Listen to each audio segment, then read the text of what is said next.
Hey everyone, Technoventure with a video for you guys. In today's video, we're going to talk about the 3 iPhone storage configuration that you can choose the iPhone 16 Pro Max. We're going to help you decide by letting you know how much each of them can hold and which one might be right for you. So let's get started. So first, storage, you can get the 16 Pro Max. It's going to be the 256 gig. There is no 128 gig. This one's going to hold around 48,000 photos or around 1,200 minutes of videos, and of course in 1080p, and then over 25,000 songs that could be at, as you can see, that amount of storage that's available. Now the price point, this one is going to be around $11.99, quite a jump in the price here. Now moving on to the next storage, it's going to be the 512 gig.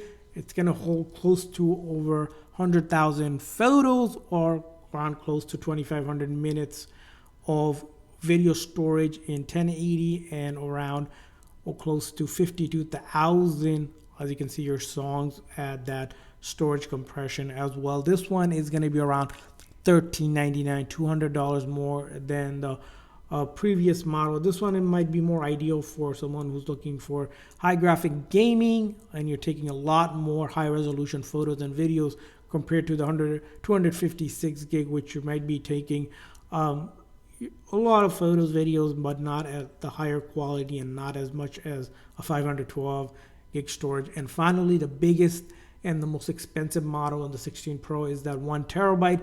This will allow you to hold over 200,000 photos or over 5,000 minutes of course, videos and over 105,000 songs on it.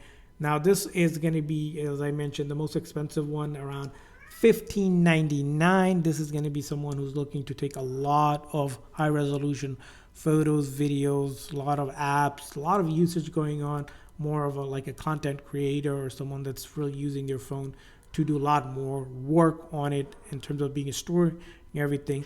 And of course, you always have the option to use iCloud storage. If you didn't want to just rely on locally on your phone, you can get iCloud storage, so you can get a lot more storage than that capacity that you have available. And in order for you to choose, I would recommend, if you're getting a 512 gig, it's probably going to be a sweet spot. The 256, again, that's a lot of storage as well, but depending on most users, they'll go for the middle one, should be 512 gigs. And then the other two models is going to be your preference of what you choose. That's why I want to hear from you guys, which model iPhone storage you're getting, or which one you got in the past, why you're upgrading to it. Leave a comment in the comment section, and I hope you guys found this video helpful. If so, please give it a thumbs up and that subscribe button. We'll see you guys next time.